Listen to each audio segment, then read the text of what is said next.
میں نے ابھی کینیڈا میں امریکہ میں نے بیان کیا کہ اب صرف یا اللہ مدد، اتنے لوگ شوق سے بیان میں آئے ہوئے تھے، زبردست جذبات، لوگ کہہ رہے ہیں یار اتنا بڑا کراؤڈ، مفتی صاحب کینیڈا سے بھی لوگ آ گئے، جب پتہ چلا نا میں امریکہ میں آیا ہوں، زبردست میرا بیان ہوا، ماشاء اللہ ماشاء اللہ۔ میں نے ایک بات کہہ دی کہ صرف یا اللہ مدد، یا رسول اللہ مدد نہیں۔ اس پہ جو جنہوں نے بیان کروایا ان کے پاس کمنٹس آنا شروع ہو گئے کہ یہ فرقہ واریت پھیلا رہے ہیں، یہ کس پہ طنز کرنا چاہ رہے ہیں۔ میں نے کہا خدا کی قسم کسی پہ طنز نہیں کر رہا، میں صرف یہ بتا رہا ہوں کہ صرف یا اللہ مدد، نہ تو یا رسول اللہ مدد، نہ تو یا غوث آدم مدد، نہ تو یا علی مدد۔ مدد صرف کس سے؟ اللہ سے۔ کہنے لگے وہ صاحب تھوڑا سا احتیاط کیا کریں، ہر مکتبہ فکر کے لوگ ہوتے ہیں یہاں پہ۔ میں نے کہا اگر مکتبہ فکر میں توحید ہی ختم ہو گئی تو ایسے مکتبے کا ہم نے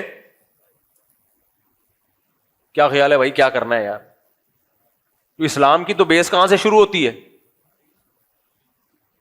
توحید سے شروع ہوتی ہے۔ ایسے مکتبے کا میں نے کہا میں کس سلسلے میں حاضر ہوا ہوں یہاں پہ؟